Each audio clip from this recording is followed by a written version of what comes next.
Ya, selamat malam, Malam Matia. Silakan buka kamera dan bertanya. Selamat malam Kakak Mikana dan Abang Jakmi.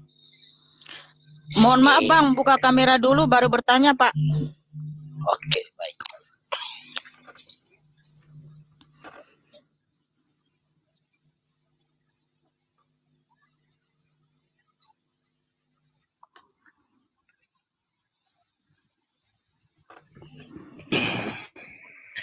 Selamat malam Kakak Mikana dan Abang Jakmi yang saya hormati.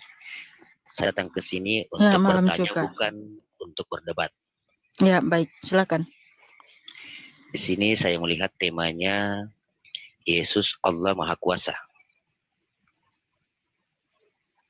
Iya, betul. Saya ingin bertanya, apakah Allah itu diciptakan atau menciptakan?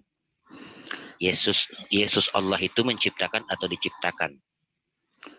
Ya, Tuhan kan Allah yang Maha Kuasa. Tentu saja dia pencipta, Bang, bukan diciptakan. Sudah sangat jelas dalilnya di Yohanes 1 ayat 3. Segala sesuatu itu diciptakan oleh Tuhan Yesus. Dan juga di Kolose 1 ayat 16. Wahyu 3 ayat 14. Bahwa Tuhan Yesus Kristus adalah sumber segala ciptaan. Baik. Apakah yang berada di seluruh isi dunia ini adalah ciptaan? Iya, ciptaan Tuhan Yesus Kristus. Baik. Termasuk Yesus adalah ciptaan. Hah? Tuhan sih yang menciptakan, Bang, bukan. Aku bertanya, apakah semua yang isinya dunia ini adalah ciptaan? Iya, Tuhan sih yang menciptakan. Baik. Di saat disalib, Yesus berada di mana? Di dunia atau di mana? Loh, Tuhan Yesus kan datang ke dunia. Bukan berarti ketika dia datang ke dunia, dia jadi ciptaan. Cuman ya Bang ini? Aduh. Aku kan pertanyaan aku tadi. Loh, bentar. Oke, saya tanya sama kamu, Malamat. Yang Tuhan itu ada di mana? Aku kan tadi pertanyaan aku. Enggak, bentar. Tuhan itu ada di mana? Kak, jawab dulu pertanyaan aku. Kak. Enggak, kau jawab dulu kan. Iya. Tuhan itu kan datang ke dunia, ke bumi. Nah, kalau Tuhan sudah datang ke bumi, ada di bumi, apakah jadi dia ciptaan? Tuhan juga yang bertahta dalam kerajaan surga. Dia yang menciptakan surga. Apakah jadi dia ciptaan juga? Pertanyaan ini gimana sih kamu mikirnya gimana, saudaraku? Aduh. Pertanyaan Bang aku tadi seperti ini. Bang Malamatia, saya jawab ya. Saya jawab dulu boleh ya. Sabar dulu Bang mau nanya. Ya, pertanyaan aku tadi kan, dengar dulu pertanyaan aku. Di saat Yesus disalib berada di dunia. Nah, terus kenapa? Sedangkan pertanyaan aku tadi, seluruh yang ada di dunia adalah ciptaan. Nah, berarti Yesus termasuk ciptaan karena berada di dunia. Oke, saya mau tanya sama kamu. Tuhan itu ada di mana? Bentar dulu, Manco. Tuhan itu, enggak. Tuhan itu ada di mana? Jangan balik bertanya supaya otakmu itu encer.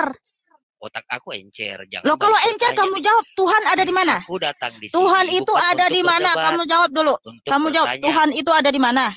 Enggak, aku jawab. Enggak, kamu jawab dulu. Jawab. Kamu enggak jawab. Di mana Tuhanmu berada? Aku enggak mau jawab. Loh, berarti Tuhanmu enggak ada. Kalau Tuhan ada di surga, ya surga itu kan ciptaannya Tuhan. Jadi ketika Tuhan ada di surga, jadi Tuhan itu juga ikut ciptaan gitu. Kan otak kebalik, Bang. Pertanyaan aku kok tidak dijawab, malah balik ini lagi. Gimana sih konsepnya? Ketika Tuhan ada di mana-mana, di mana bumi ini juga ciptaannya, surga juga ciptaannya. Jadi Tuhan itu jadi ciptaan gitu. Walah, Bang. Konteksnya di sini kalian bertanya, kami menjawab. Kenapa tapi paling tidak supaya kamu tahu apa yang kamu tanyakan gitu loh, Bang. Justru aku bertanya, Yesus saat disalib berada di dunia. Iya, kalau Tuhan Yesus Kristus ada di mana-mana. Bentar dulu, malamatannya. Tuhan bukan hanya ada di bumi, dia ada di mana-mana, ada di surga, ada di manapun. Nah, ketika dia ada di mana-mana, ketika surga dan bumi adalah ciptaannya, jadi Tuhan itu jadi ciptaan gitu. Ini gimana sih pikirannya, Bang? Aduh. Berarti kakak nggak bisa mengerti pertanyaan saya. Justru kamu yang nggak ngerti. Kalau ketika Tuhan ada di bumi ini adalah ciptaannya. Jadi masa dia jadi ciptaan juga? Kamu aneh. Aduh. Pertanyaan aku tadi apa? Coba. Loh, pertanyaan aku tadi. Makanya saya tanya sama kamu, Tuhanmu ada di mana? kok balik nanya? Lah itu aja kamu nggak bisa jawab. Tuhan mau dari mana? Sekarang Anda juga nggak bisa jawab. Kok Loh, balik ya nanya? Tuhan tolong. Bukan nggak bisa jawab, Lah, Bang. lah, Gini lah, Bang, lah. saya jawab Bang ya. Abang kan tanya, apakah segala yang di dalam dunia ini ciptaan? Betul ya? Ya, ya, oke. Betul ya Bang? Ya, Saya jawab ya Bang. oke. Saya jawab ya Bang. Oke. Segala yang diciptakan itu ciptaan Tuhan. Tetapi segala yang ada, termasuk Tuhan itu bukan ciptaan. Tapi Karena berada di Tuhan posisi, kan orang. Nah, ini. Di saat itu Yesus berada di posisi mana? Waktu disalib. Tunggu dulu. Saya jawab ya. Oke. Abang saya kasih pengertian dulu. Oke. Yesus itu, tubuhnya itu bukan dihasilkan dari sperma dan sel telur perempuan, Bang. Jelasin dulu ya. Biar abang ngerti ya, Bang ya. Abang ganteng nih, keren nih, pasti ngerti nih. Yesus itu adalah Sang Firman, Bang, ya, yang menjadi daging dan menjadi sama seperti manusia, Pahamin dulu ya, Bang. Dia menjadi daging, ya, Roh Allah, Sang Firman menjadi daging. Nah, jadi kalau abang tanya tadi, segala ciptaan yang ada di dalam dunia ini apakah ciptaan? Ya, Bang. Yang diciptakan adalah ciptaan. Tapi Tuhan juga ada di dalam dunia juga, Bang. Itu bukan ciptaan. Beda pemahaman abang dan pemahaman kita. Dengar ya, Bang. Kalau pemahaman abang, Tuhan itu kan ada di sorga. Tunggu sebentar. Tuhan ada di sorga. Tapi Tuhan yang kita pahamin, Tuhan itu ada di mana-mana, Bang. Termasuk ada di sorga, termasuk ada di bumi ini mengatur. Kolose 1 ayat 16. Di dalam Dialah segala ciptaan, segala singgasana, segala kerajaan ada di dalam Dia. Bayangin, Bang. Terus? Paham ya, Bang? Ya. Jadi itu udah jelas belum? Jadi kan karena Tuhan itu, kalau dengar Bang, di perjanjian lama bilang bumi pun tidak dapat menampung Dia, menampung Tuhan maksudnya, Bang. Karena Dia tidak terhingga, Bang. Paham ya, Bang? Jadi ketika Sang Firman yang adalah Allah itu sendiri datang dalam bentuk daging menjadi sama seperti manusia, bukan berarti surganya kosong, Bang. Baik. Bukan berarti bumi ini tidak ada yang kendalikan. Tuhan yang tak terbatas oleh tempat dan waktu, Bang. Haleluya. Baik. Jelas ya, Bang? Oke. Jadi abang, saya ngomong begini, abang harus udah jelas. Abang, kalau cukup ya, Bang? Oke. Tadi abang statementnya mengatakan bumi tidak mampu menampung Tuhan. Oke? Ya. Nah, pertanyaan saya tetap di pertanyaan yang saya dari awal. Kok bisa Yesus berada di dunia disalib kalau Tuhan tidak bisa menampung bumi? Saya jawab ya, Bang. Udah pertanyaannya? Udah, itu aja simpel kok. Oke. Iya, oke. Karena Sang Firman yang tidak tertampung itu menjadi daging, Bang.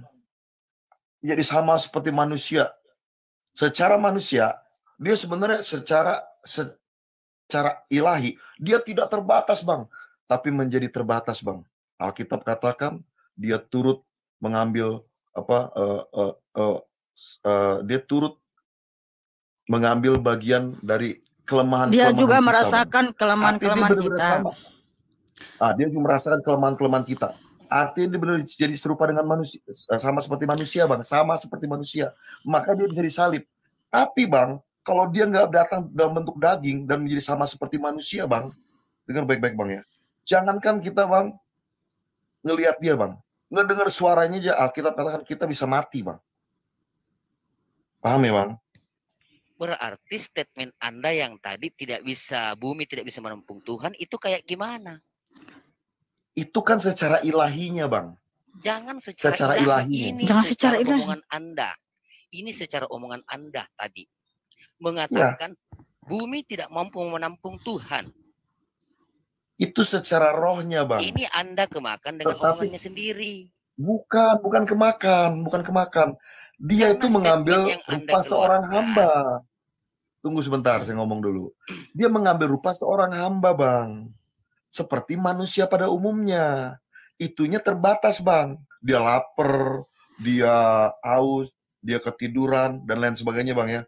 Tetapi rohnya tetap dahsyat, Bang. Abang baca Matius, Markus, Lukas, Yohanes, dia ngadain mujizat yang hebat, meredakan angin ribut, membangkitkan orang mati, mencelikan mata yang buta, membuat orang lumpuh berjalan, dan lain sebagainya, Bang. Berarti Yesus bukan Tuhan. Kata Abang. Iya, karena Tapi dengan Alkitab, statement Anda sendiri.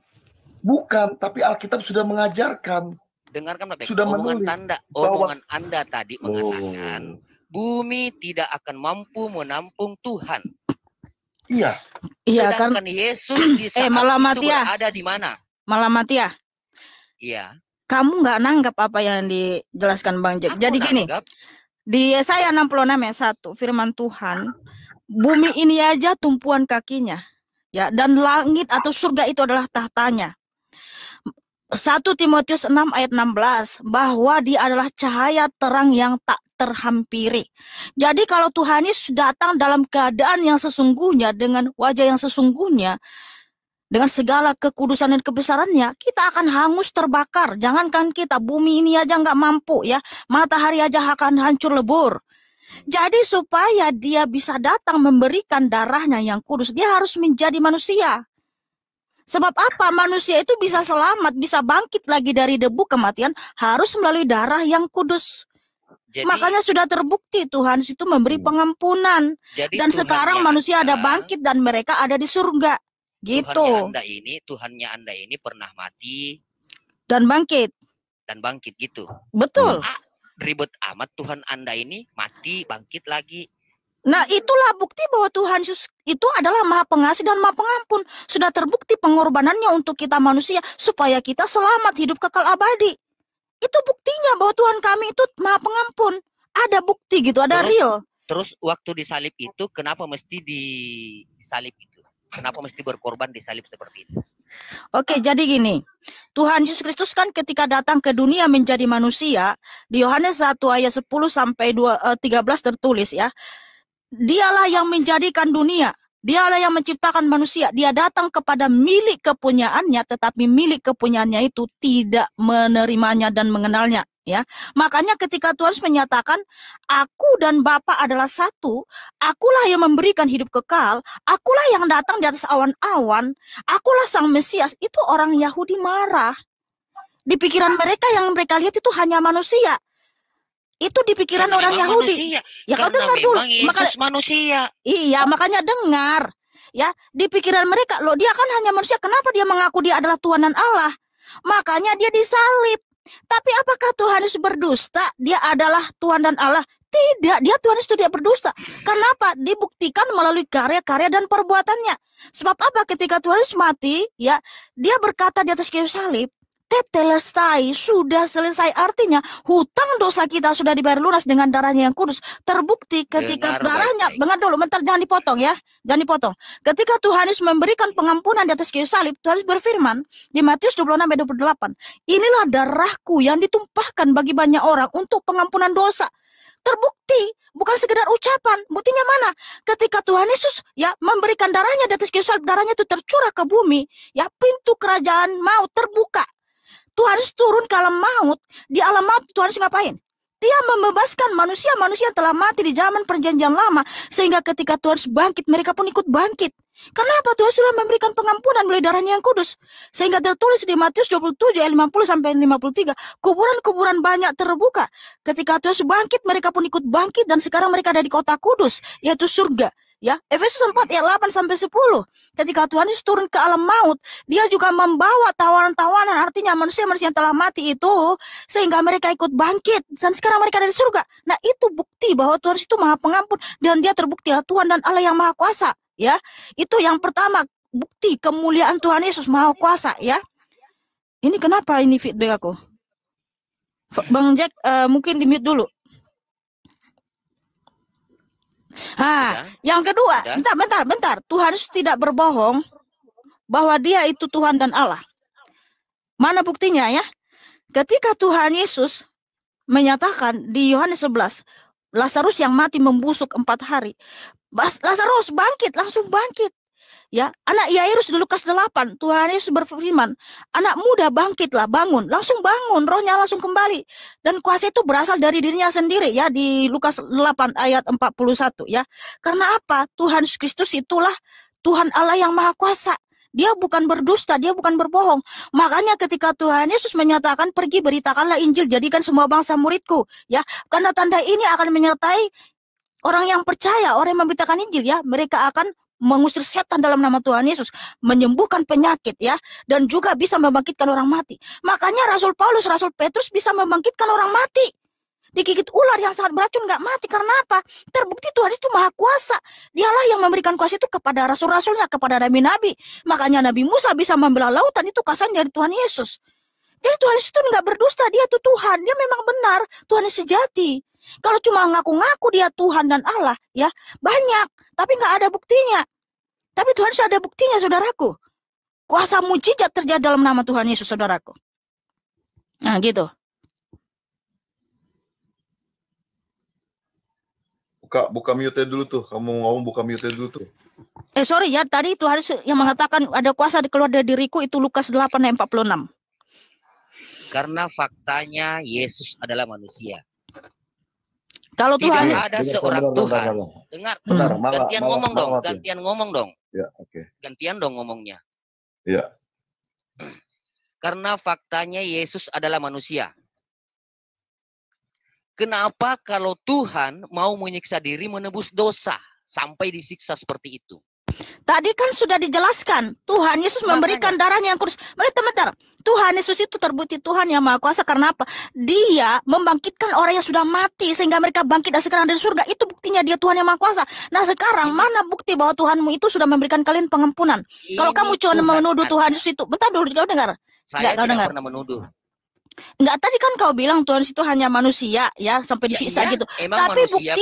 Tapi buktinya kalau dia cuma manusia biasa, kenapa Tuhan mati dan bangkit hidup kekal abadi selama-lamanya, dan ketika itu dia juga membangkitkan orang mati sehingga sekarang mereka di surga. Siapa yang bisa melakukan itu kalau bukan Tuhan yang Maha Kuasa? Makanya Tuhan Yesus ketika berfirman Yohanes 10 ayat 28, aku memberikan hidup kekal kepada mereka dan mereka pasti tidak binasa. Terbukti, bukan sekedar omongan gitu loh, paham kamu? Bukan sekedar pengakuan. Tuhan Yesus itu mengaku Tuhan Allah yang Maha Kuasa, pemberi hidup kekal, dibuktikan melalui perbuatannya. Ada buktinya gitu loh. Udah paham? Ini asumsi Anda itu sendiri. Bukan asumsi, itu data, fakta sejarah. Itu fakta sejarah. Jangan ketika ada datanya kamu bilang asumsi. Karena yang menjadikan Yesus Tuhan adalah Paulus. Kamu dengar. Kamu jangan bilang orang asumsi. Siapa? Yang mau belajar siapa? Yang mau belajar siapa? Kamu kan mau nanya. Kamu mau nanya. Aku bukan belajar, bukan mau. Ya oke, kamu mau nanya. Udah dijawab.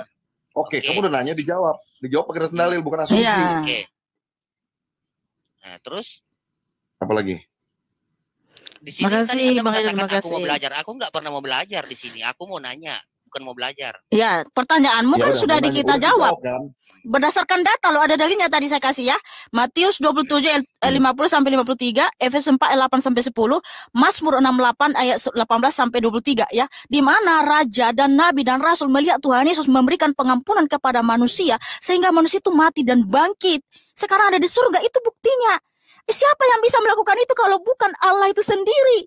Terbukti Tuhan Yesus adalah Allah yang Maha Kuasa. Karena yang menjadikan. Gitu loh, ya haleluya. Karena yang menjadikan Yesus itu Tuhan adalah Paulus. Nah, Paulus yang menjadikan itu Paulus yang menjadikan Tuhan. Kami nggak perlu penjelasan kamu di sini. Iya. Di sini adalah komal di mana kamu bertanya, kita menjawab. Paham nggak? Bukan kamu malah mati ya. Sebelum Rasul Paulus jadi rasul, malaikat di surga sudah menyatakan Yesus Kristuslah Tuhan dan Juru Selamat. Bahkan sebelum malaikat memberitahu, Tuhan Yesus sudah memberitahu kepada para nabinya, dia adalah Tuhan dan tidak ada Juru Selamat selain dia. Yesaya 43:11 ya. Jadi terbukti Tuhan Yesus itu Allah yang Maha Kuasa, bukan sekedar pengakuan. Ya, kalau cuma ngaku-ngaku dia Tuhan itu banyak seperti Firaun, ngaku dia Tuhan tapi nggak terbukti dia Tuhan. Kalau Tuhan Yesus mengaku Tuhan dan Allah yang Maha Kuasa, terbukti melalui karya dan perbuatannya ya. Terima kasih saudaraku, tadi sudah ada buktinya. Tidak pernah terbukti. Terserah dirimu lah. Terima kasih saudaraku, malam mati ya. Tuhan Kristus Allah yang Maha Kuasa mengasihimu dan memberkatimu. Aku nggak mau diberkati dengan Yesus. Ya tidak apa-apa. Tidak apa-apa. Tuhan itu nggak, kamu nggak mau berkat juga nggak apa-apa saudaraku. Ya kamu yang rugi kok. Berkatnya balik ke kita. Iya, berkatnya balik ke kita. Iya.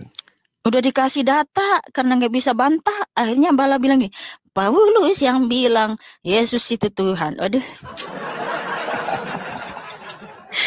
Polemikus bertobatlah.